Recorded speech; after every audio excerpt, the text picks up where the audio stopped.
Whether you're new to pool and practicing the basics, or a more experienced player performing drills to improve your shot making and positional play, the Drill Partner is perfect for you.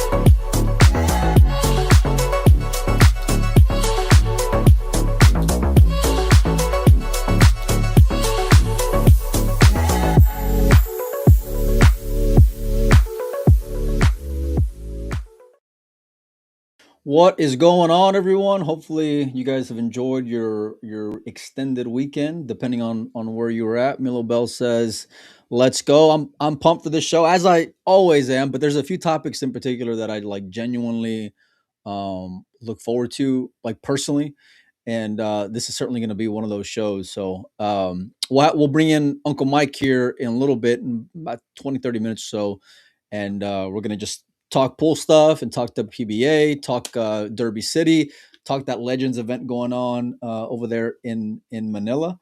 And so it says, James says, Jason Shaw back on the list for Vegas tournament on the website. Well, there you go. I hope he plays. He'll be a great addition with Kelly and Darren. So lots of topics to discuss. I'm excited to talk the Bears with Uncle Mike as well. So I'm going to needle him a little bit once he comes on. But like I mentioned, a few topics I thoroughly enjoy. One of them is like the mental side of the game and just the mental approach. And I haven't been playing pool like as much, but like over the last, I'd say maybe, especially the last 12 months or so, like the mental side of just life, I've been thoroughly embracing and just actively taking an approach to like try and do things. And whether it's mental or physical or spiritual. And so all these things I'm just like completely fascinated by. And so I had Kelly Fisher on not too long ago, and it was interesting because like Kelly got real honest about a few topics, like when it came to her competing. And Kelly is a multiple time world champion, and so like to hear her honesty as far as like maybe self-doubt or how even at this point of her career she's still taking an active approach to like mentally stay sharp and engaged and just continue to build as a person and as a competitor, which is something I couldn't get enough of. And so she put me in touch with my man Noel, and we're going to bring him on right now. He's out of the UK. And so I'm going to learn just like you guys are here as soon as I bring him on in. Noel, pleasure to have you on. How are you, my man? I'm good, mate. Thanks for having me on, man. This is exciting. Pleasure. I don't know about exciting, but it's going to be something, So, it's like I mentioned to start the show, the mental side of the game is just something that I just love, man. I can't get enough of, especially these day and age. And I feel like more than ever, it's like mental health is something that everybody deals with. But as it relates to Q sports and just athletes and things like that, I get thoroughly fascinated with, because it kind of blends, two things that I love all together. But give me a bit about your background, Noel. Obviously, you're from the UK. You got an app, and it was called the refresh my memory. Sport Hub. Q Sport Hub. Okay. Yeah. And talk to me about your background for a little bit. Let's start with that. Yeah. So my background in Q Sports is a bit unusual. Same. So basically, I was a racing driver when I was a young man, which is some time ago, and I was pretty successful in that, and so it's kind of like basically from my background, that's the three avenues from which I kind of teach. A is being the competitor, right? Because my side of things is a little bit odd, like as coaches, we get a lot of clever people go off to university, become a sports psychologist. Sure. And then they're meant to tell the player what it's like to go through those moments, but they've never actually done it themselves. Right. Which is, it's not that it can't help them for sure, but like I've been there firsthand. I'm a 3 times British champion, and I know what it's like to go into a tournament against 250 other people and come away with a trophy. So I've kind of been there kind of firsthand. And then likewise, I mean, I spent my entire working life working in elite sport.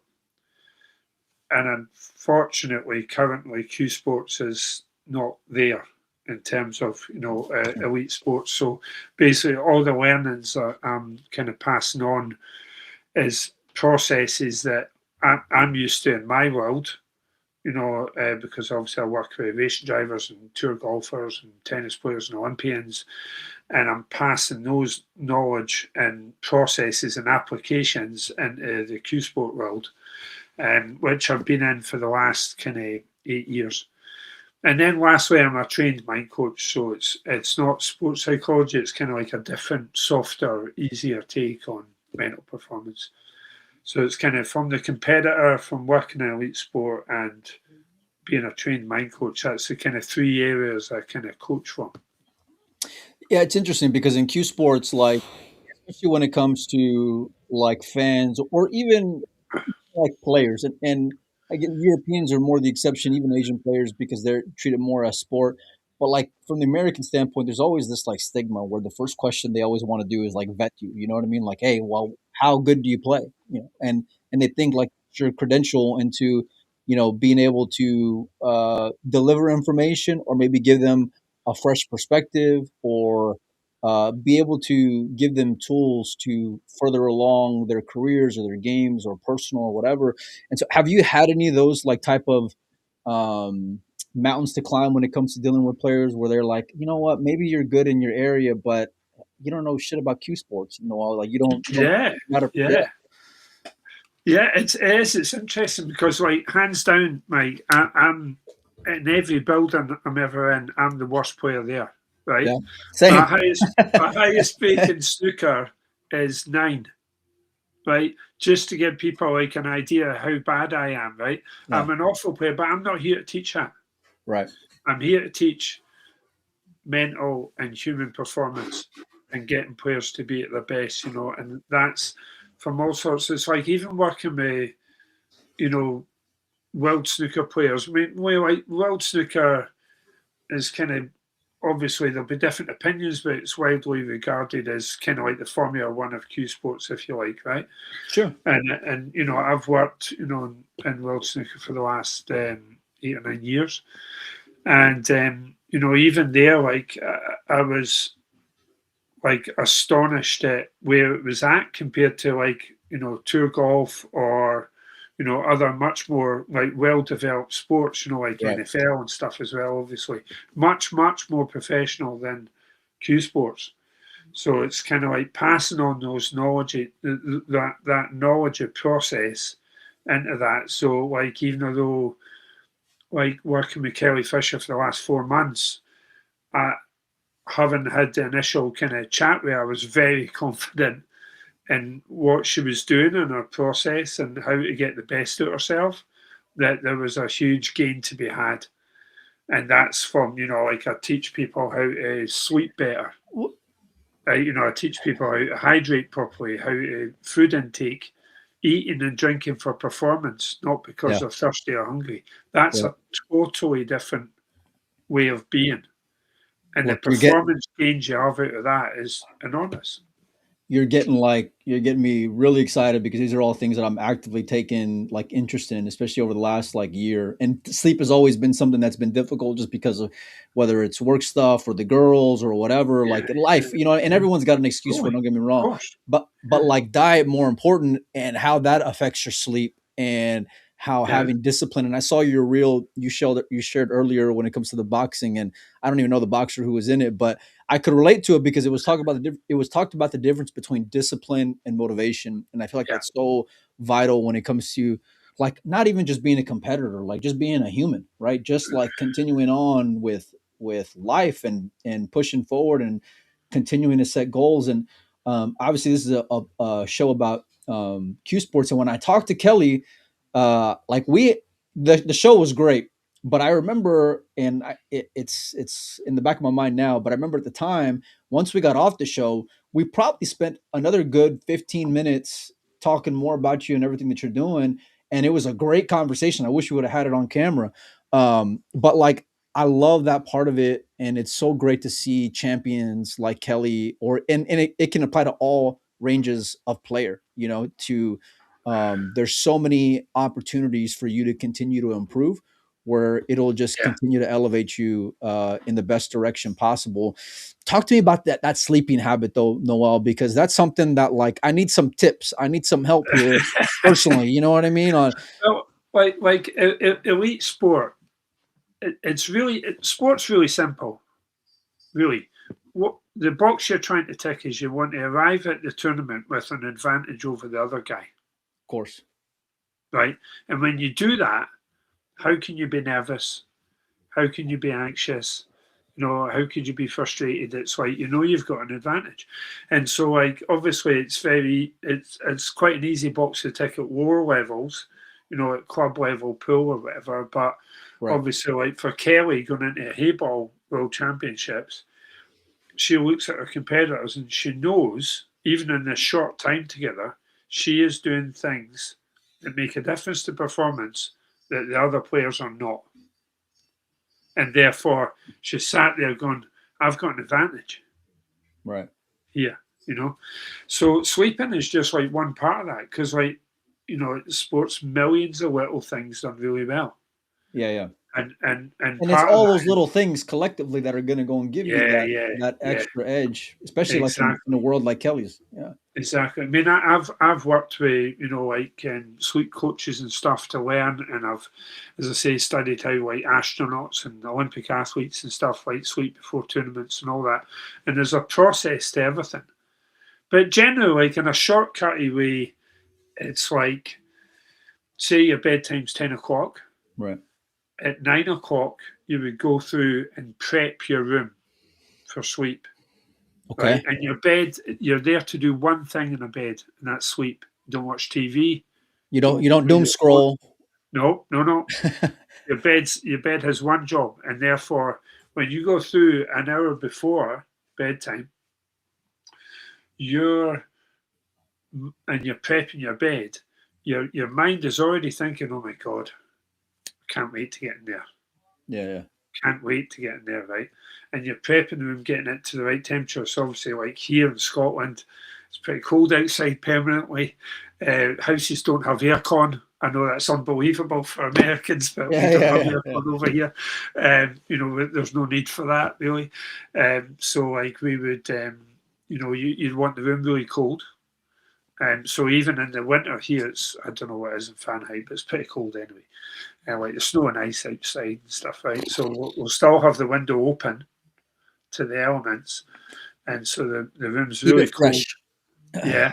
Bed really warm, so you want loads of blankets and stuff, right? Yeah. So you're kind of cozy in there outside the room. So like cozy is good, in terms of sleeping, right? We've got pillows exactly just as is. Caffeine intake really important. Our bodies are all different. Our tolerance for caffeine intake is different. But I've had players who, like adult players that have been in their 30s and 40s, who have struggled their whole adult life with sleep and have fixed them through little things. Like there was one player I worked with, and he was one of the world champions we made, and it's like he was, his intolerance to caffeine was massive. So from 3 p.m. in the afternoon, he'd be on a ban of caffeine, no caffeine intake. And also a lot of players don't realise how many drinks have caffeine in. Yeah. Right, everything's got sugar in it these days, Well, on top of that. It's another kind of issue. Hence why I just drink water. Yeah. But it's really like, so like you cut down the caffeine intake, you're prepping your bed. I do like it. So that's my first mental trigger for bedtime. Yeah. And my second is I put in earplugs at night. So I'm putting earplugs in, and from a mental trigger point of view, my head's already, oh yes, this is it. It's nearly bedtime. This is great. And I've like trained myself for this to be the best part of the day.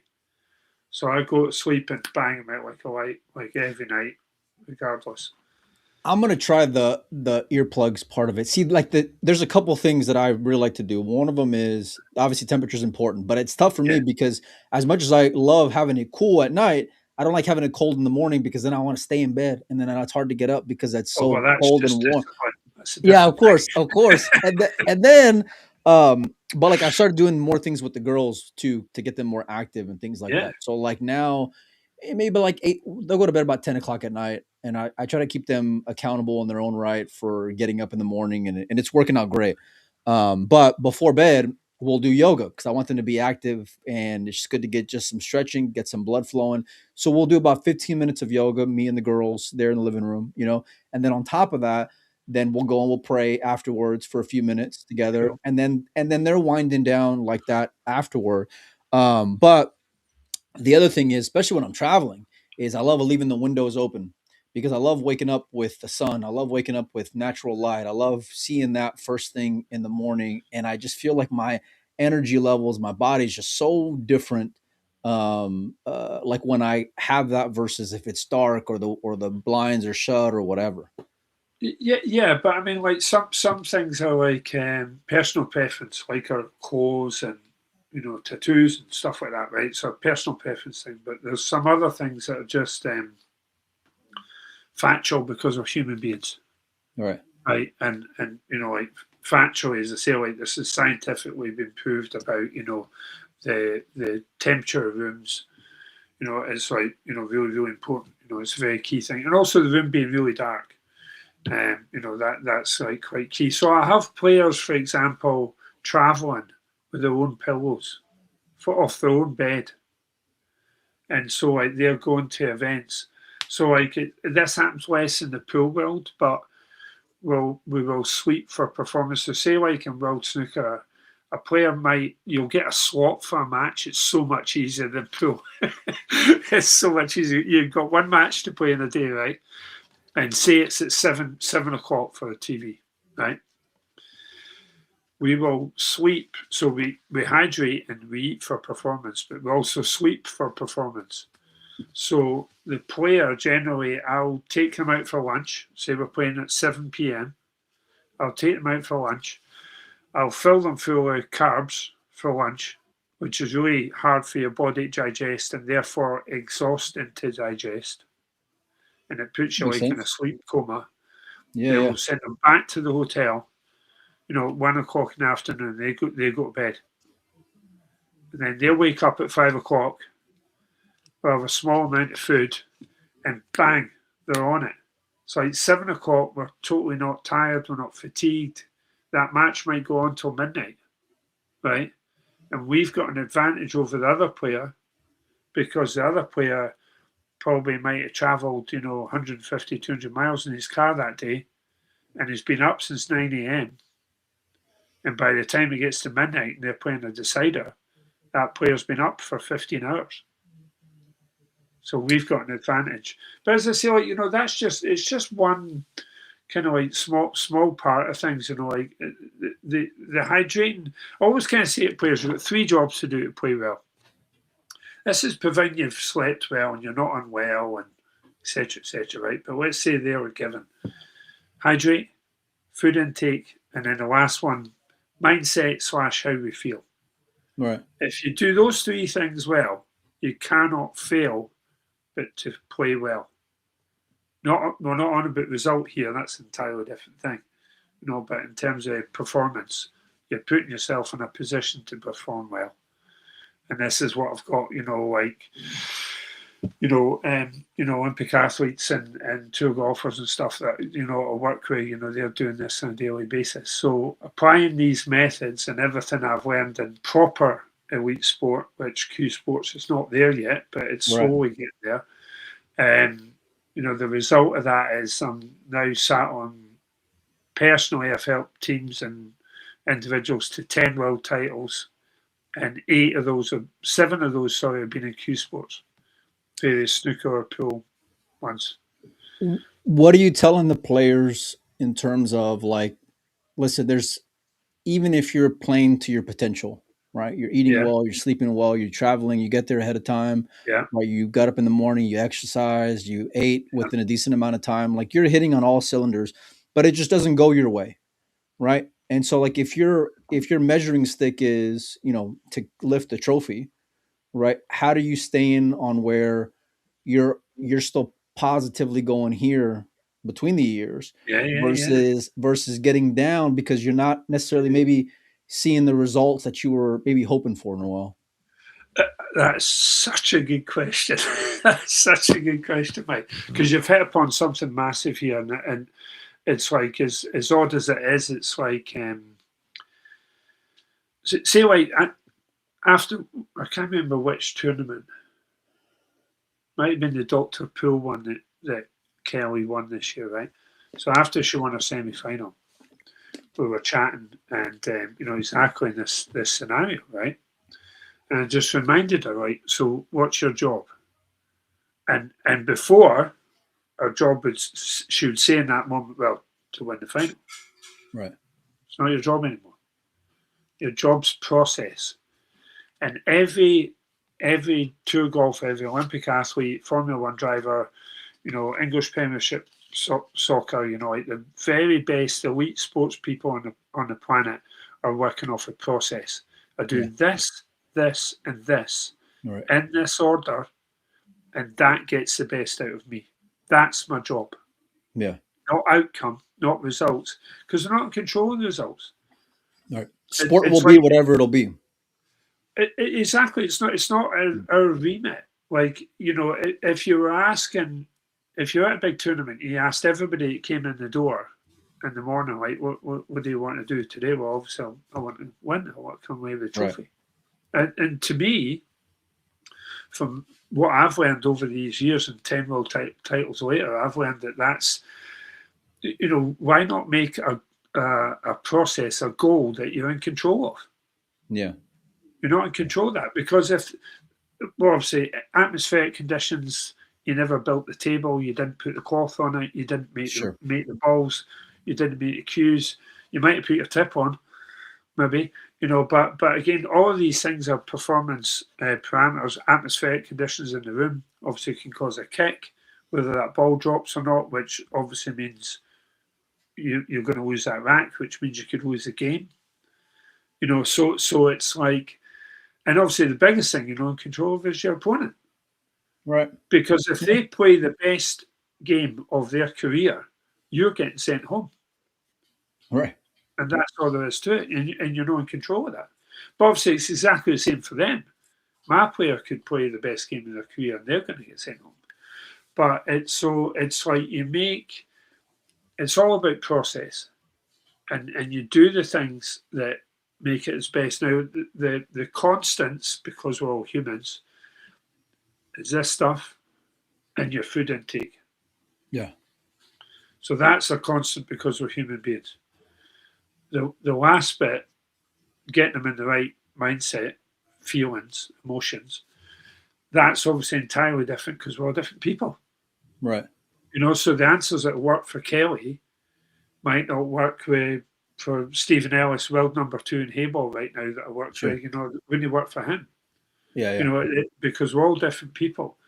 So like when you're working with a player one-to-one, we need to kind of work how to get the best out of that player. But generally, what I've found over the years, obviously, is we're getting more and more success. I mean, it's been 3 world titles this in 2025.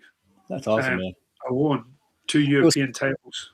It was funny because when I had Kelly on and she was talking about like her being insecure when it comes to a stroke, and she had this line with that you told her, you were like, Yeah. this is what got you here, So like but she was self conscious about it, and she's a multiple time world champion and all these things. She went on to win that tournament after I had her on.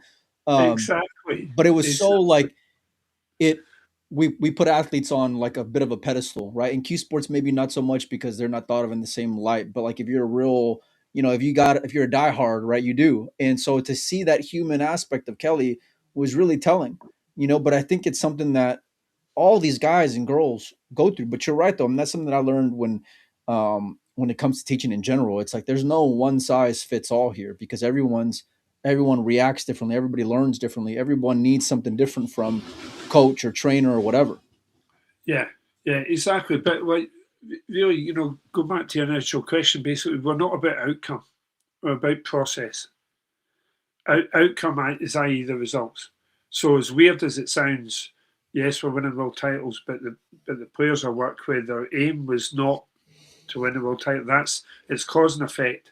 The results, the byproduct of the professionalism and dedication of what we do Right. before the tournament, which is largely off the table stuff, and then obviously how we execute the tournament.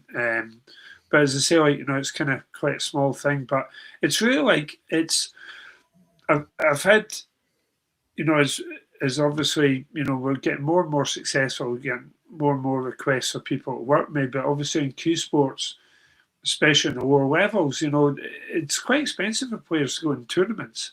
Yeah. They're traveling across the country, right? Hotels, everything else, right? And I don't know how it is in the States, but here in the UK, a player would probably have to reach, with 200 players in a tournament, it'd probably have to reach at least the last 8 to break even financially on that trip. I say that's about fair because I know Yeah, Matchroom posted the ironically enough the Scottish Open flyer earlier today, and I think the buy-in was like around 450, and I'm bringing it up right now, and so last 16 you're getting 1250, but when it comes to flight and hotel and then the buy-in, yeah, you're not even breaking even there. So quarterfinals $2,000, yeah, you're maybe making a little bit, but nothing to enjoy yeah. life with. You know what I mean? Exactly. So obviously financially, it's a little bit more challenging to work with me personally. So what I did was a couple of years ago we set up Q Sport Hub, which is basically everything I do.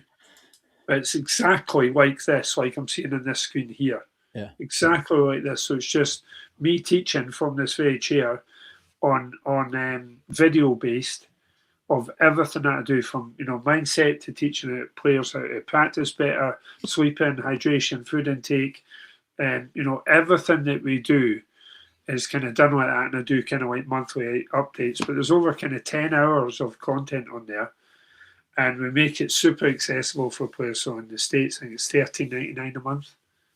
That's solid. Yeah. Like £10 here in the UK. So we Yeah. make it so it's nothing, so that everybody can do it. But it's been great. I mean, like the feedback we've had just off the online course. I mean, I've had people who have joined. We're actually having him on my podcast as a guest. I've never met the guy, but he joined the hub like on the Monday. He had a tournament that weekend, like a large tournament, and won just off the back of that. And Nice. and the guy had a win for a couple of years. And it's just simply like, I can't begin to tell you how massive this is, and eating for performance. It's totally different to eating in like we do in everyday life. Totally different. But when you do that, especially in pool, because the playing days that you guys can have is so long.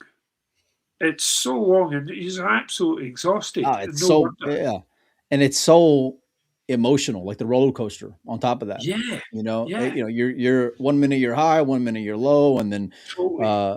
the pressures of trying to stay afloat financially, whatever the case may be, right? Trying to perform at tournament or whatever, plus your personal life, whatever the case is, So there's so many things to go and balance. Listen, this topic really fascinates me. And I want to make an offer to you, and Sure. maybe you'll accept. So if you're willing, uh, I'd love to have a one-on-one session with you live on the show, and so we'll do a follow-up if you're Great, open of to it. course. And Yeah, listen, the platform will be all yours. We'll bring you on, right? I'll introduce you, blah blah blah. We'll do all this again, but then we'll just be like, it'll be like a one-on-one, but it'll be live. You yeah, ask whatever you're gonna ask. Obviously, I'm not, I'm not a good player, so like it's not in that regard. But just I want to know, like as if I'm somebody new, what are people going to be getting along with access to the app and things like that, and the website and the wall. So if you're open to it, I'd yeah, love to have yeah. you on, and we can even do a little bit of a follow up. Listen, all these things when it comes to diet, mental preparation, mental training, sleep. All these things are so important to all aspects of life. So I mean, the more that we can dive into it, I'm open to it. Yeah. No, it's great. You know, I've actually done this twice before on podcasts in Europe. Twice before with the host. I've done a live session like with you.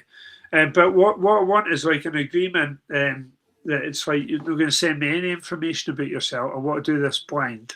Okay. And just like me then. Yeah, exactly. Yeah, yeah. I don't want to know about your game or anything else. Like, you know, we'll just do that blind and 100%. You know, we'll be we'll have you whipped into shape. It's no problem. Okay, I'd say give me anything after 10 days. I'm good for. You set the time, coach, and I'll make myself available. Sounds good. And I'll be in your hands, and I'll pray for you, buddy. So, Noel, you let me know. We'll bring you back on. I'm gonna bring in Uncle Sounds Mike great. here right now, but let's follow up on this, and you let me know, like I said, Yeah. and I'll make sure, and I'll make it a point, and I want to dive in a whole lot more with you, Noel, if we can. Yeah. No, that'll be fun. That'll be fun. That'll be great fun. I really like that because I say, like, you know, it's like I've said in the course. I'm not. You know, we're not here just to have I don't want players just to merely be, you know, playing the best stuff they've ever had. We want a much bigger impact with that. And there's some life coaching stuff on there as well. And I really want players having a much happier life away from the table. Right. Because obviously, guess what? That makes them a better player on the table. I love that recipe. I love that mindset. So, yeah. I'm excited. I'm looking forward to it. Noel, let us know about the website. Where can people go and access it if they want to find out more information? Yeah, so it's www.qsporthub.com. qsporthub.com. I'll share it on Windows Open as well, so that way you guys can go and check it out. And then once Coach lets me know what we got in store, then we'll be live once again. Noel, I really appreciate your time. Thank you so much for coming on. I'm going to bring in Uncle Mike, but you go and enjoy. Stay warm out there for one. But yeah, you let me know, and like I said, we'll make another appointment, my man. Amazing. That's great. Appreciate you, buddy. Thanks, Take Noel. care. See you soon. All right. Well, that was pretty cool, man. Let me bring in Uncle Mike, who's been waiting patiently in the back. Uncle Mike, you look like you need some mental coaching yourself, especially after this past I was weekend. going to say, I can't wait to watch the episode where he puts you on the couch, man, because that's going to be. Listen, you don't want to open up that can of worms. Let me tell you, that's why I said I was going to pray for him. You know, yeah, that's a can of worms. You got to really be careful you get into. Listen, I love. Over the last year and a half, I love just working on myself, you know, and that's something that when it comes to certain certain aspects of pole athletes, you know, and mainly just Europeans. With Asians, it's hard because of the language barrier. Americans just typically don't take it that seriously in general, but the Europeans, that's something that I've really enjoyed learning from them and seeing, especially over the last, just being a fan and starting to do all this, hearing how in depth that they take the professional side of the game and learning to train and work out and have a good diet. And then they go on and bring in these mental coaches and especially between the years, because we've seen so many players, Mike, where either they overcome that hurdle or they let it just swallow them whole, you know, as far as not being able to overcome, you know? So, but I think step one is being honest with yourself when it comes to maybe where you're at or whatever. And so, listen, as nervous as I'm going to be when that show comes on, I'm going to be open to it. I'm going to give it an honest approach to it. So we shall see. But like I said, so what kind of questions do you think he's going to ask as the leader? It's a good question. I don't know. I mean, I don't know, because he said he deals with so many different aspects. What are your eating patterns? I mean, is it gets that basic or? I'm yeah, for sure. I would imagine so, but I think it's more of just starting to. I would imagine the first part is trying to get to know who you're dealing with, right? Because it's not it's not one size fits all when it comes to the approach here. So everyone's lifestyle is a bit different, and obviously mine's not geared towards performing on the table, but at the same time, Lord knows I got a lot of mental issues. You know what I mean? So it's it's. Well, I mean, yours isn't too far off from a player, other than match comp. I mean, you go to an event, you cover an event, you do your shows, you travel, your schedule's upside down. Sure. Yeah. You know, your sleeping habits are lousy, your eating habits are lousy, all of that kind of stuff. So it's, you know, it's you're kind of trying to find that balance that allows you to live better, that allows you to perform better at your job. Yeah. You know, that type of thing. And even like with doing this, Mike, because I've had people come up to me and fans or whatever, or just people that are doing something similar, and they're like, "Man, you know, I really love your content. I love this. I love that. You know, I can't believe you got to go this way or that way, or you got to do this, you got to do that." And when they speak about it, I'm appreciative of it for sure. But like I always tell them, I'm like, man, I've been so nervous or insecure at times doing this, you know? And even whenever, like when I first had Joey as like my safety blanket, right? And then Joey left and it was like, well, I still want to keep on doing this, right? But Right. I didn't want to do it by myself because I didn't think I was qualified or good enough to ask questions or whatever. And I still feel that way. You know, there's still plenty of times when I'm still nervous about doing something. But like I was telling Madeline yesterday, I'm like, you just got to go and do it, and you got to swim, baby. You know, that's the only thing is that because Yeah. some things they're just and Yeah. even if you had the here's how to podcast or interview pull players for dummies, you know, it's still not going to work for you. You know, because not every player is going to be the same, and not everyone reacts the same. And I can remember like conversations with like Shane. The first time we interviewed Shane, thanks to Jason Weir, right, was in Vegas.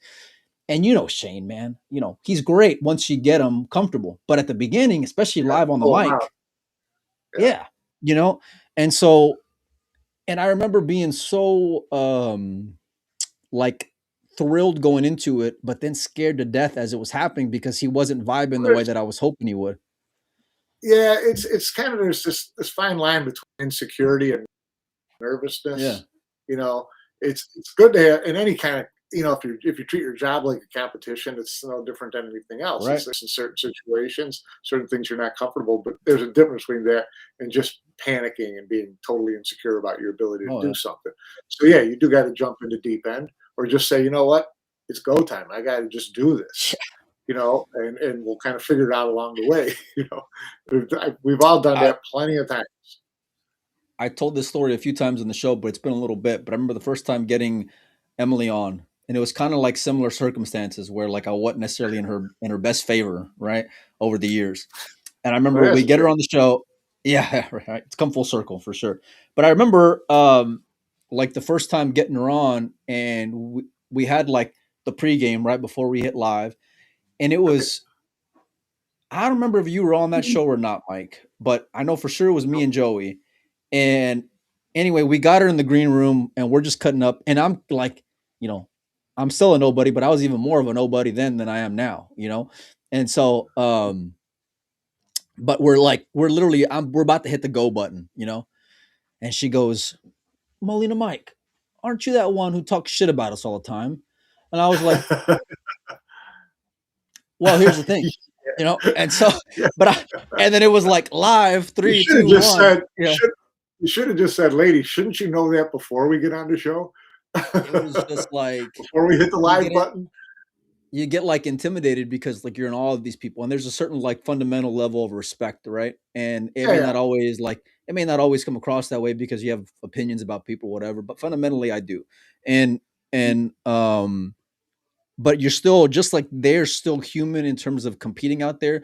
Like I'm still very much human, and even talking and being out here and seeing positive comments or negative comments or whatever, you know what I mean? And so, but the mental side of it, man, is so huge in life. And whether it comes to like how much sunlight I'm getting throughout the day is affecting me mentally, or how much my dietary habits are affecting me mentally. And then I think about it when I start seeing these guys and gals who are traveling the world and competing, and it just makes me even more respect them when I think about, man, I remember it being like 8 a.m. and they were in the gym, you know, for a good 45 minutes on the treadmill. And they were just coming off of a flight the night before or whatever. And the discipline that they have, you know what I mean? And the dedication they have. And so, no, it's it's just, it's a lot different than it was when I started covering pool tournaments. Trust me.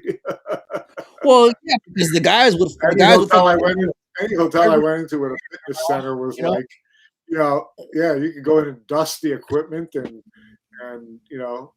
people be at the bar till 2:00 in the morning and whatever. Yeah. And but they could still shoot straight. But it's such a it's such a weird transition right now, and even over the last 5 years, Mike, that I've seen, because even in doing this stuff, right? Because I can, you're the OG when it comes to interviewing and covering pool and all these things, and even before we met. No, it's true, Mike, and but even before we met, you were the plug, and you still are. Billiards Digest has been around for forever, and it's great, and but that was where you got information from, and so when I first started asking people questions or wanting to stop them for an interview, and they would just pretend like they didn't hear me, and I'm just like, it's Albin. Yeah, okay, we'll see you later. We'll see you later, buddy. But it's tough, and it's hard to keep that same enthusiasm. It's hard to go again and again and again and get turned down. Well, it's like, listen, you've battled through it. It's like, but this is what I want to do. Yeah. So I'm going to figure my way through it, and I'll take, it's making sales calls when you first start a job with somebody, and you get shot down by the first 70 people you call. But if it's something you still really want to get it until it starts happening for you, then it turns around. Now people want to get on your show all the time. Well, it's what's the worst that can say is no, Yeah. And no, they say worse. I've had worse before. A lot worse. Yeah, they say a lot worse, especially online or otherwise. No would have been just fine. You could have just left it at no, by the way, right? But it's and it just kind of comes full circle when it comes to the mental side, because it's that's they're human like you are, and we are, and so if people choose not to, you can't take it personally. Maybe you can take it personally, that's fine, but you can't dwell on it, and you just got to move on. You got to keep on going, and you got to, you take the good with the bad, and it's being resilient. It's being able to persevere. It's being able to push through certain situations, to where life's going to be okay. You don't got to get swallowed up by that wave. And so, when I start hearing it and seeing it from players who are on the rise, and then other players who are already at the pinnacle and who have been at the pinnacle for quite some time, it's so fascinating to me, Mike, because it's I would think about these players like a Kelly Fisher type, where I'm like, but Kelly, you're a world champion, and Allison, you're a world champion. You've done it for forever. And you're very successful and still consistent and relevant and competing at a high level, but they're not satisfied because they still want to do this number. They still want to go up and up and up, and they are, which is crazy. They work so hard. They work so hard to get to that level. And then what they find out is maintaining that level might be harder than getting there, because, it's hard to maintain that same drive. You really got to force yourself to maintain that drive that got you there. I think that's one of the tougher things that players, have to face when they reach the top, is sustaining it. There's always people below them who are in the middle of that climb. Yeah, in the middle of that climb, doing the same things they did when they were on the climb, and they know what that's like for a player. And so, you see that in somebody else, and you're like, man, I better pedal a little faster, because there's just more. There's so many so hard to stay at that level, which is what makes careers like Shane's and Ralph's and people like that just ridiculously impressive. Yeah. You mentioned Ralph, for sure. Ralph, people forget when you're this post 2000 generation of pool fans, you don't even remember Ralph, but Ralph was a monster, and Ralph was a decorated Mosconi Cup player, and Ralph was just a number of different things, you know what I mean, and a world champion. And but if you see him now, sure, he's not necessarily tearing down matchroom tournaments, but he's still traveling the world and consistent. you know? Yeah. And so Very. everyone's like in different parts of the race, right? You got guys who are up and coming, guys who have already been there, done that, but they're still not done. They still want to continue to be there and do that, right? And then you got guys who are stuck kind of in the middle. They get forward a little bit, maybe they slide back a little bit further, and they're just like in different waves. And that's where like it's starting to do all this. Like it's cool having opinions and talking about pull events, blah blah.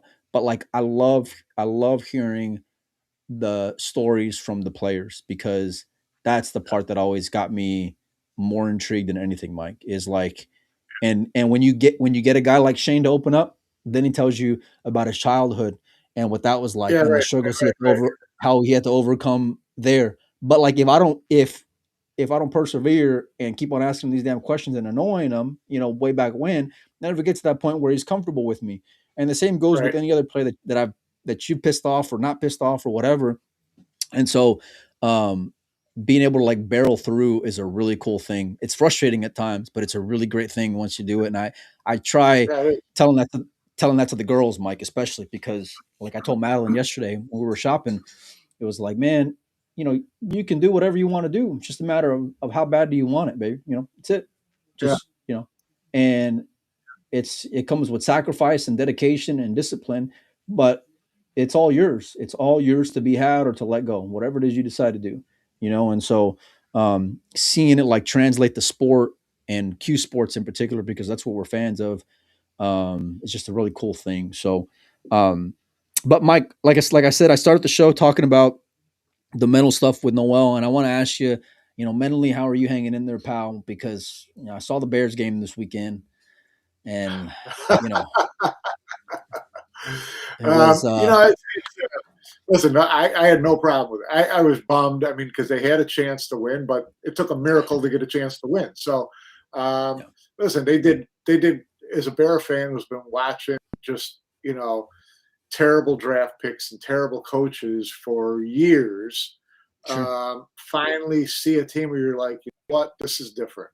This is different. We got the quarterback right this time. We got the head coach right this time. We've got some. Look like they know what they're doing in selecting talent. You'd love to see them win every game, right. obviously, but I want a team that I'm really going to watch do some cool stuff. For 5 years, 6 years. Not just 1 year and then they become the Washington Commanders overnight. I don't want to see that. So Well, last year, Washington Commanders were like the flavor of the day. Kind of similar to the Bears that's what I this mean. year. It was like, You know, and this year they disappeared. So, yeah, and I know they lost the quarterback, but still, they just irrelevant very quickly. So you don't want that. You want 5-6 years of beating the Packers twice a year, making the playoffs, and winning a couple playoff games, and see where they're there. there's like So, one, it was a great game, and the ending of that game kind of reminded me of that Montana State game with Taco, whatever, that catch, because it was very Taco-esque, the way that he just kind of like yeah, no, it was amazing. the way he heaved it up there and just made Amazing. the catch, and the defender, what the hell was he doing? I was Yeah, well, I posted something I today. did. I just saw that too, Mike. Yeah, that's my favorite view of the whole thing. You don't even see the catcher or where to throw in or anything. All you see is this defender go past the quarterback.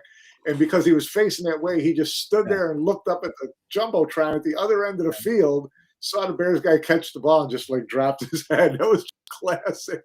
It's very like relatable as a fan of sports, because I can't tell you how many arenas that I've been in where like people are just doing this. Like the action's happening there, but people are just doing this, looking at the Jumbotron or whatever it is, and so yeah, it was a great weekend of sports. And listen, I don't want to get too caught up in like the Bears flavor of the day stuff, but it's one other time that this kind of it's similar, where you see a team and you think, man, they got a lot of potential. And I remember before the Warriors were the Warriors, they took the Spurs in back-to-back years, I think, the game sevens. And this is when Golden State was like number one. Curry and Clay were like rookies, but they were like the 8 seed, right? And the Spurs were like the 1 seed. But you saw them go to like game 6s and 7s with the Spurs. And this is when the Spurs were like in the midst of their dynasty. But you saw like and the Spurs, I mean, the Warriors were like the laughing stock of the league before then, Yeah, you can but you see saw when the it starts potential. happening. You can see when it starts happening to teams. You can see certain years where just like, okay, they took it on the chin this year, but next year they play the same team in the same spot in the playoffs. It's going to be different. I can see that coming. Yeah. And it was like that as a Bears fan in the early '80s before the '85 Super Bowl team. You could just see the year before. It was like, okay, pages starting to turn here. Yeah. So, And like back to the mental stuff, and you see it in quarterbacks all the time where like you'll see the quarterbacks see ghosts, I always say, because when they start feeling that the defender's coming before they're really there, and then they make quick decisions, right? And you saw it a lot this past weekend, especially. I saw it a lot. But the Caleb looked very poised in the pocket, and he's so dynamic, and his upside is just super, super high. It looked like he could just make any pass. And even with the sidearms, man, that guy can put some mustard on that ball and just let it rip. It's amazing. You You can stay poised, and when you know that no matter which direction you're going, where your feet are, whatever, you can still throw the ball 50 yards. I mean, that was the longest 14-yard touchdown pass in the history of football. It goes against like everything you think of, because he was going back and then settles for just staying there, doesn't step into the throw, just kind of just puts all his shoulder into it. You know what I mean? It was all 50 arm. yards. Yeah. 50 yards. Yeah. Listen, that's part of sports, and that's part of why we love sports. And even last night's game with the Hoosiers and Miami game coming down to the wire. I mean, it was just that's what you get this time of year. But this year in particular just feels different. Seems like a lot of entertaining stuff this year. Yeah. Speaking of entertaining, when you go into Derby? Mike, I'm leaving tomorrow. And I don't know if I'm mentally. I already like. Mentally, you already on the way back home? I wish. I think about like, when you're in school and you skip school, or like when you get that first job as a kid, and maybe like after a while you're like, I think I want to call in today to go hang out with my girlfriend or something, but like I can't do that because Collins will divorce me for one, and so I can't leave him hanging. But Derby's tough, man, and you know it all too well. Derby is a special event. Just given your conversation with Noel, Derby, talk about the mental grind on someone, and the grind on someone to be able to maintain some kind of, consistency in their day. There's no such thing as consistency at Derby City other than you're consistently going to be out of sync. That's the only consistent thing about Derby City. So you got to really these players who go there and play all the hours they play and play in all the divisions or whatever, and they're still playing 950 matches, total performance averages matches, late at 2:00 in the morning. It's just stupid.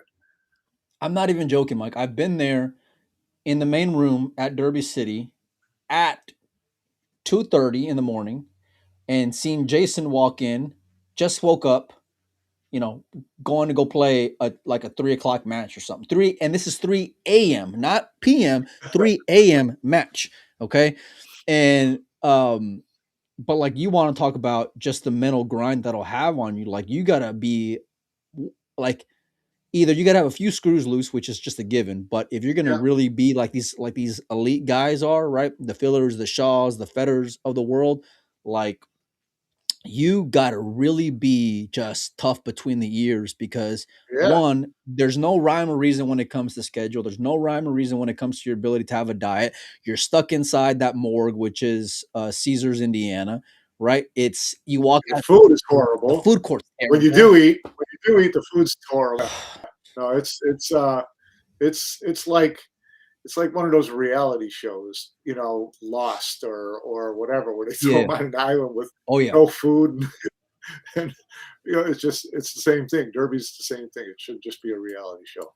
And like, relatively speaking, there's no money in it, not for those guys anyway, like where they can move the needle for them, because you're getting maybe 16,000 for first after, 30 days of playing 9-ball or something, you know what I mean? Like it's brutal, and so, like, especially relative to like other tournaments where like we saw this past weekend or the weekend prior, where Mora takes home like 10 grand for a 2-day tournament out at Turning Stone. Oop, might have lost Uncle Mike. But yeah, I mean, Derby is just a different kind of beast. And you see Raymond there in the chat, and Raymond had like a late 3 a.m. win over Filler one day out there at the Derby, undefeated, I might add, against Filler. But yeah, man, Derby is just it's brutal, Mike. You know, like it is just so tough to stay on track, and really, you're just trying to keep your head afloat. I was trying to look at their their event flyers and things like that. What is anything different this year that you've heard of in terms of rules or predictability of matches, anything like that? No, not in that regard. No, I don't know what the scheduling is going to be like. I know if you look at Digital Pool, you can see the list of players. Keep trying to do things. They keep trying to tinker with the one pocket to shorten it or to keep it manageable. I thought they did something new this year. Well, they went so before they had a rule where, like, after an X amount of time, if you had so many balls that were behind, like in the kitchen, they all got spotted back up, and then it was like sudden death from there. But like that wasn't one pocket. I mean, it was a variation of one pocket, but it's a completely different game when you do that. And I think they went back to the more traditional. They're just putting a hard time limit, if I remember right. But one pocket's always like a beast to go and tame, because you have players that are so different stylistically, and even like without giving a fuck about going deep in the tournament, like they just love one pocket, and they'll wear you down. They're not going to shoot at their hole. They're going to keep on dinking balls around, and so one pocket's the division that single-handedly derails the whole tournament. Yeah, week turns the whole schedule for the week upside down. They ought to have one pocket last after everything else is done. Yeah, and you've seen that in tournaments, like if you've competed over the weekend, right? The weekend warriors, as we say, where it's just like one match or one slow player can just kill the bracket, and everything, and then there's like a domino effect that happens.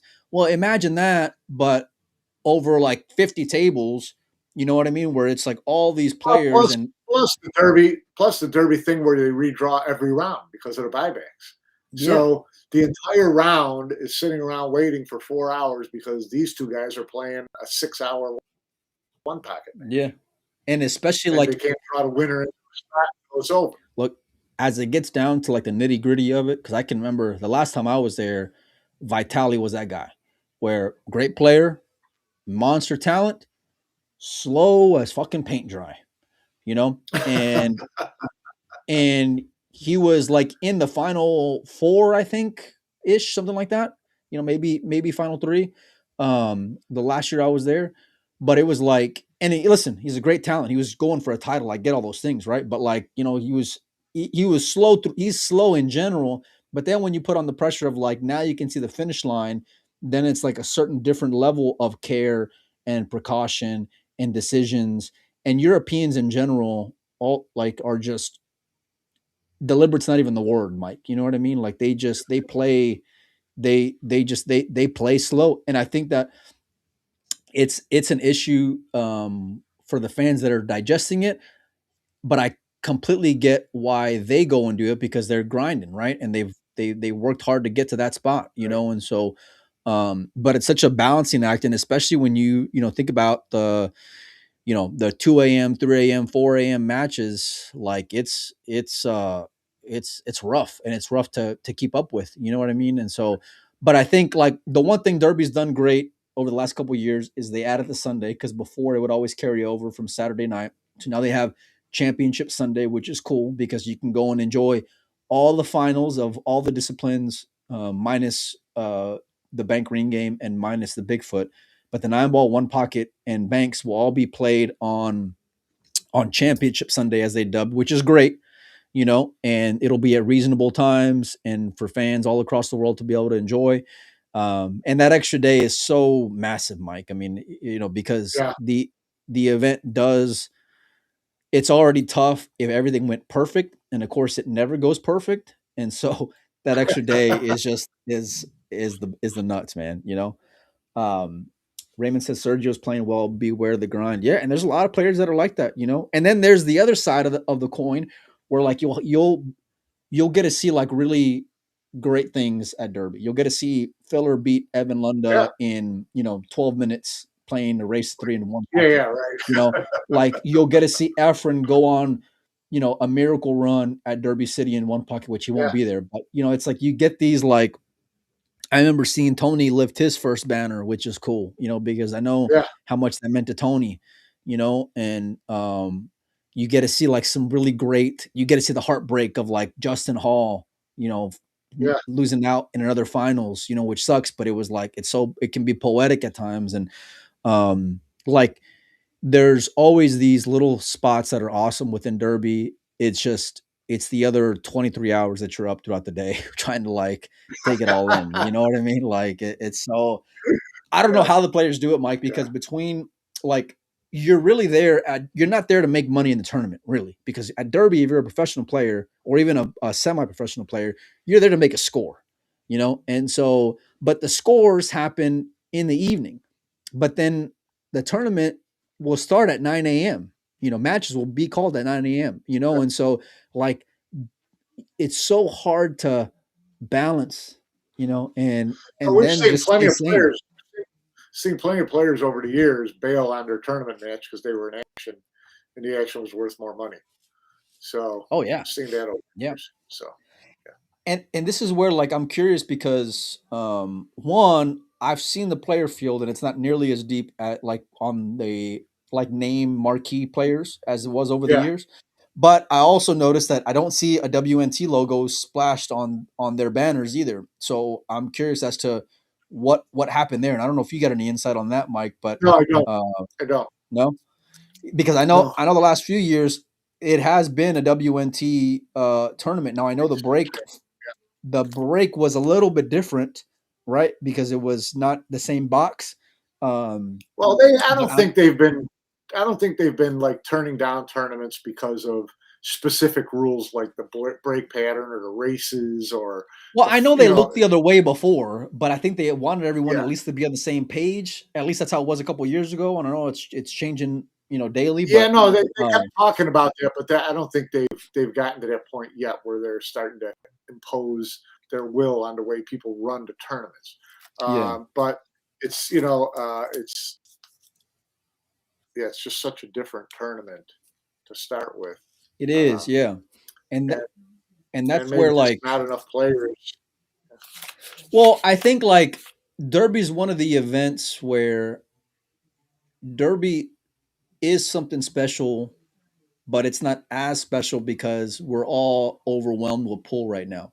Like there's a lot going on, and all these, whether it's Asian players or Europeans or Filipinos or whatever, like they can go and make money staying in their region right now versus coming over to Derby, And on top of that, then if there's no points with it, like you see Raymond saying there, then that's another reason why. But like you'll get some of these, especially on the American side of things, because obviously it's more American filled anyway. But you'll get to see these guys who they're great players. You don't get to see them very often, but you get to see like splashes of like, man, I wish that dude would go and travel more. And there's a couple of guys who are like that I always look forward to seeing out there at the Derby. But it's unfortunate. I don't know what the reason is. I wish it would have, because there's not very many, $16,000 first place tournaments in the U.S. where players can go and get some points. You know what I mean? Yeah. Who's on the list? Is Josh playing? Yeah. So I just in the back of my head, I think it's like Josh and Pius, Federer. Obviously, the Americans are going to be there. Pius says it's his favorite event of the year. He'll never miss it. Yeah, and listen, when it comes to, if you're young and European, right, and you just love pool and you want to get better, that's the event for you, because you don't got kids back at home. You know what I mean? Like it's great. But if you have responsibilities, I mean, you're burning money, and you got to figure out a way to where it actually makes sense. I don't think Jason will be there because I haven't seen his name on there. I could be wrong, which is unfortunate because he always does well at the Derby in all games. Obviously, given the Legends thing, we're not going to see Efren and Bustamante out there. Although I don't know if we were going to see them or Right. not. But yeah, it's a weird it's a weird time right now in general, and some of these events that were like so prestigious and you look forward to them every year. Mosconi Cup comes to mind. It's like, well, we've been seeing pool all day, every day for every weekend for the past year or 2 years, whatever, where it's just like, there's nothing different about this, right? I mean, with Derby, there is in that aspect from a fan's perspective, but from a player's perspective, like it's a tough losing proposition for the most part, Mike, Yeah, it's a tough one. Tough one to take. But when it comes to seeing like the all around, I'm looking forward to that. I love seeing Banks when it gets rolling, like in the thick of it. I want to see how Sky is going to do in Banks because he's a great bank player. Billy, the same way, he always goes deep in Banks and in one pocket. He's a former one pocket champion. You get these like European players like a Darren Appleton, who he's not going to be there, but he would always do well in the one pocket. Dennis Gray would always do well in the one pocket. We're not going to get to see them, but then Pius and Mickey play pretty sporty one pocket. They can beat an Evan Lunda. They can beat a Sky Woodward type player. But really, for me, like going into the weekend or the week, I should say, it's like I want to see it's the three-headed monster, right? Because those are the three best players that are going to be there. Those are the guys who you expect to be on all the banners. It's how's Federer, Filler, and Shane going to do, And so, and there's certain spots where it just gets great, Mike. You know what I mean? Where it's like it's late night matches. Shane's 42, Josh is 26. If they're playing at 11 p.m., who do you like? You know what I mean? Like and so first round of the 9-ball. yeah. Oh yeah, on the next morning, right? But it is the Iron Man of pool. It really is. Is Derby City, and if you love pool, like an all pool, you can go anywhere throughout this little area, or actually it's a big area, but just in different floors, and just catch so many different great things. Like you can peek your head into a room and they're probably playing for 3,000 a game, one pocket, which a couple of nobodies you will never recognize, right? Unless you're a degenerate. Then you can peek your head into another room where you see a whole bunch of guys sitting around the table and what are they watching? And then you look and it's like, oh, it's just Efren playing some random dude, Banks. Yeah, right. No wonder why they're there. No wonder why they're there. And then you look over the balcony and there's TV table getting set up, and you're trying to save your seat for that with the Bigfoot action. And it's like that from morning, noon, night, late night, midnight, 3 a.m., 5 a.m. It doesn't matter, Mike. It's nonstop. It's a tough event to cover.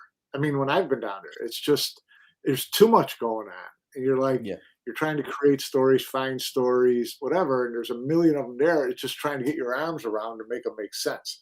It's just so, all over the place that it's really difficult. It's impossible from that standpoint, Mike, because there is so many different things going on at once. And then you hear about like, oh, well, this game may happen, gambling wise, but then you got this tournament match going on. And it's just like, it's a lot. It really is a lot. But I haven't been in a couple of years, so I'm trying to just be fresh about it and just kind of take it all in and see what happens.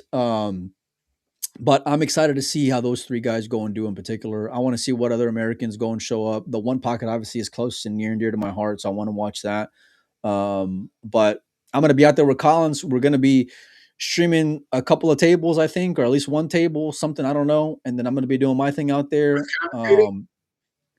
Yeah. And here's the thing, like, see, this is the other fucked up part for me, Mike, is that like I'm already old and jaded when it comes to the Derby, but Collins has never been there before. So he's got this like kid enthusiasm about him where he's like, yeah, I want to go on stream pool. And I'm like, you know what I mean? Like I'm ready to go and jump off the bridge, What's the over under on how many days? What's the over under on how many days before Collins falls face first on the bed? I give him by day 6, I would say, because he's a workhorse. Collins can persevere, but Father Time is undefeated at the Derby, and it never fails where like there's just this certain point where Wow. everyone's had enough, you know, like everybody's had enough. All the action guys have already left town, right? Everyone's just fucking, what time is my flight? I want to get out of here. Can I get an Uber? I've been eating the same damn, food for the last, week already. I haven't seen sunlight, since last month, since 2025 basically. And there's tensions run high, tensions can run a little bit on the higher side. So, but we'll see. We'll see what happens. Someone's going to get, 3 guys are going to get their banners raised, or I guess 4 guys if you include the Bigfoot. So I'm looking forward to that. But it feels, there's no Dennis, there's no Efren. It's different. It's very different. There's no stable Europeans. Even the Europeans who were scared of action, but they were always wanting to hang around just in case of action. They're not going to be there. And so, we'll just see how it plays out, So, this past weekend, Mike, I don't know if you got to check it out. WPBA, Christina Tkach takes down another title. Pia in second place, and then Savannah Easton, probably your best finish, I would imagine, in a WPBA tournament. I think she came in like third. It is. She lost to Pia 9-8. I mean, she was a rack away from the final. Yeah. So good for her. Also, really happy for Christina. I mean, we had her on the show. She talked about the grind and how tough emotionally and physically and playing wise 25 was, and the heartbreaks in the World Championship at the end of the year. And then she comes back and plays really well and wins the event. I mean, it's not the biggest event of the year, but it's got to be really satisfying for her to have gone out there and won that. So I was really happy for her. I watched a lot of it, and a couple of things kind of caught my eye. Obviously, the Christina story, the Savannah story, but the perseverance and just the grit that girl has in Christina, and the consistency level too. Because for so many years, and when you think about it, Mike, like for so many years, it was just the Fishers, right? And then it was, okay, we'll see how the Fishers do once the Asians come back. But there was always this group of young European female players who, they had a lot of potential, but they just hadn't really stepped up to the plate in order to get the recognition that maybe they felt they deserved. You know what I mean? And so, but Christina has taken the bull by the horns. Like, she is a consistent threat, and she can dance with anybody. And as quiet and as mean as she looks on the table, like, she is so steady, Mike. And I think she loses the I think she lost the hot seat match, didn't she, Mike? And then she comes back from the B side to snap it off. She beats Pia in the final. Yeah. I want to say anyway. Probably right. But it was close. I think Savannah loses to Pia.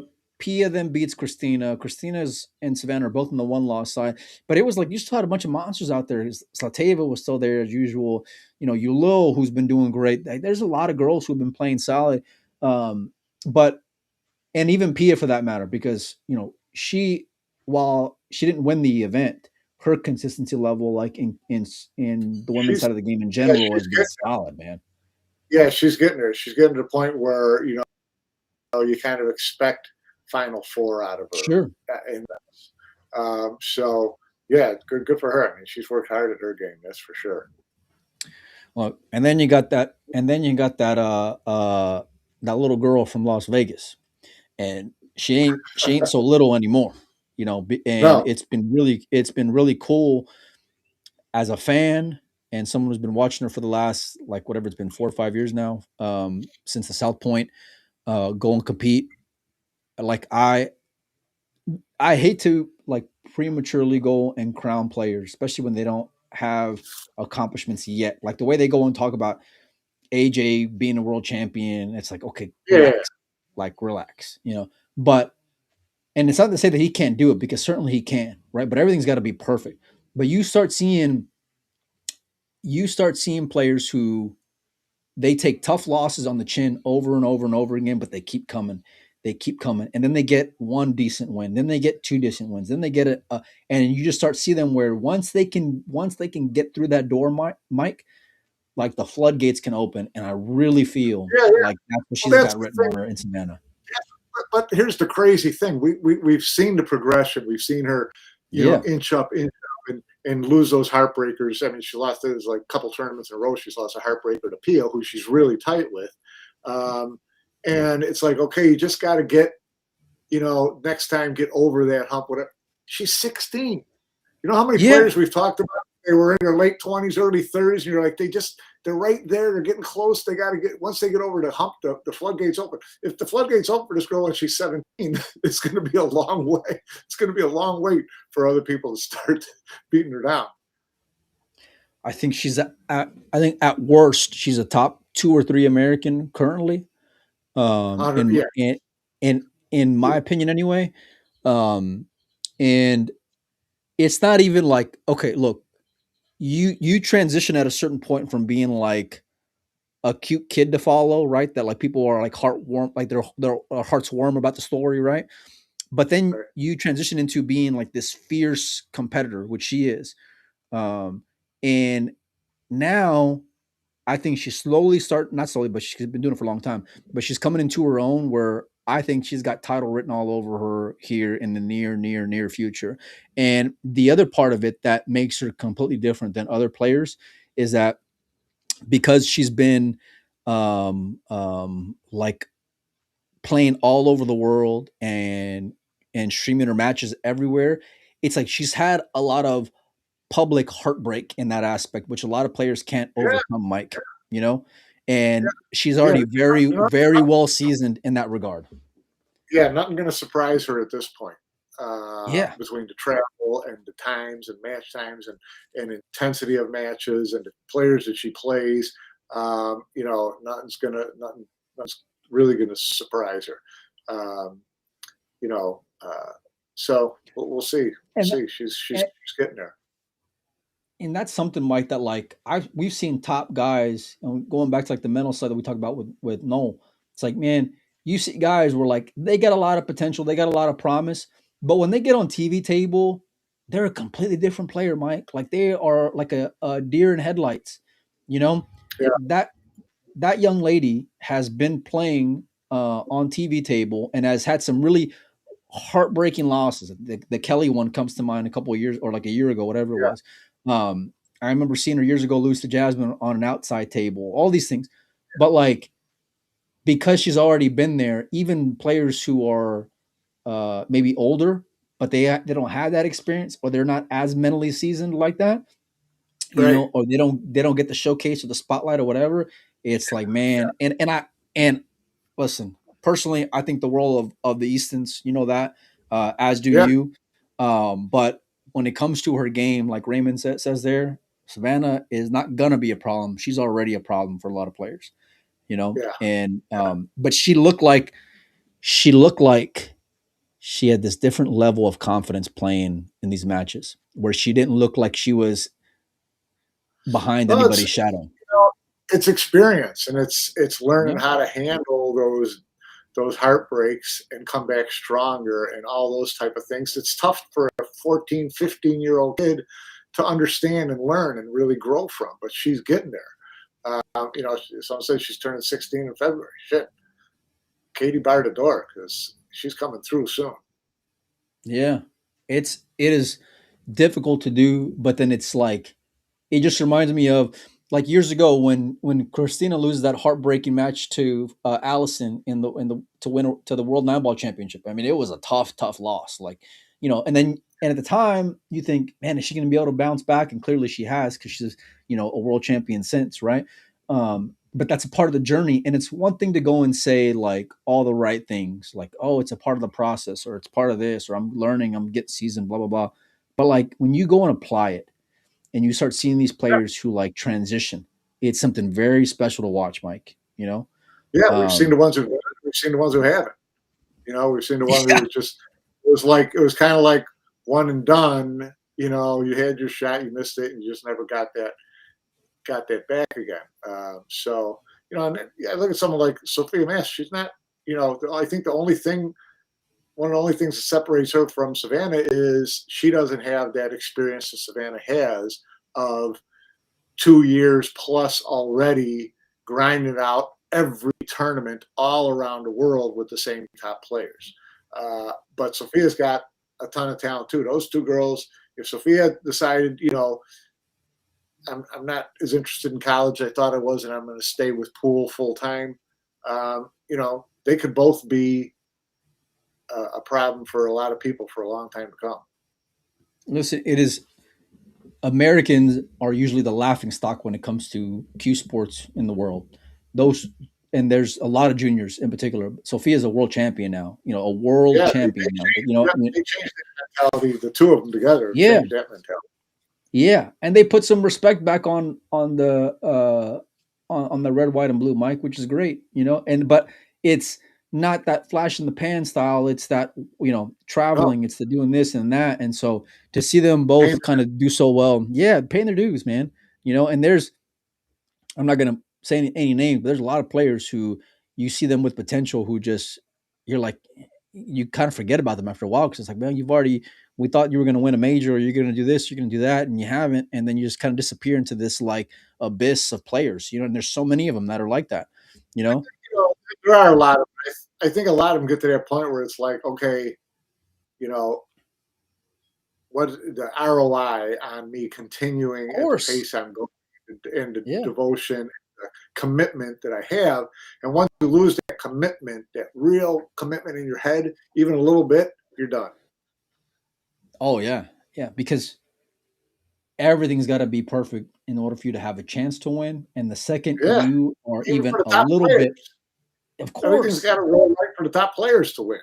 So, getting there, that's you got to have some mental fortitude. Look, consistency is so difficult in Q sports, and for Christina, who's been consistent, for Pia, who's been continuously doing this number here, going back to the China Open, final three, like whatever it was, a year and a half, 2 years ago, and then Savannah, who's just 10 years behind her, but doing this number, coming at their heels. It's like it's so great to see different aspects of players' career, but at the same time, you just think, man, I can't wait to see what's next. I can't wait to see. And the women certainly have that aspect about them when it comes to their tour and everything they got going on. So whether it's the next PBA event or Vegas or whatever, I'm looking forward to seeing them go and compete again, Mike. Are you going to Vegas? I don't know yet. Oh, well, we're going to be doing, Collins and I are going to be doing the U.S. Open Series following whatever the Westgate. But yes. Yeah. So we're already going to be out there for an extended period of time. But I want to go to the Westgate. I don't know if I'm going to the Westgate. I probably will be at the Westgate, but it's nothing set in stone just yet. So I want let me get through Louisville and then we can talk. Okay. So Louisville, then you got that. And a couple of weeks after that, you got the PCA trade show, which I'm sure you'll be going to. Yeah. Don't remind me. It's too much right now. It's too much. Raymond talked about support structures, which is a really good. I mean, you don't get a better support structure than Savannah's got, which is amazing. And and we talk about how tough it is, and just because you have that, and just because you grind away, means you're going to get there. You look at someone like Henderson, who has that great support structure and has been, on the full 100% grind for the last 2 years, and then his mother kind of posted, we can't keep doing it, and so you feel for it gives you a better understanding of just how difficult the grind is to get where you want to get, and at what point do you have to have those conversations with yourself about how much you're willing to or can feasibly stay in the game, right? So I mean, you look at those two players, and it's they're the same type of player. They're the same commitment, young, great talent, drive, big heart, but it doesn't always work out the same for all of them. No, and it's really interesting because there's no Mosconi end of the rainbow for Savannah, right? And there's no like there's no $1 million world championship there for her to go and compete in either, you know. And she's like she's got a +1 in the sense that WPBA is domestic right here in the US, so that helps out.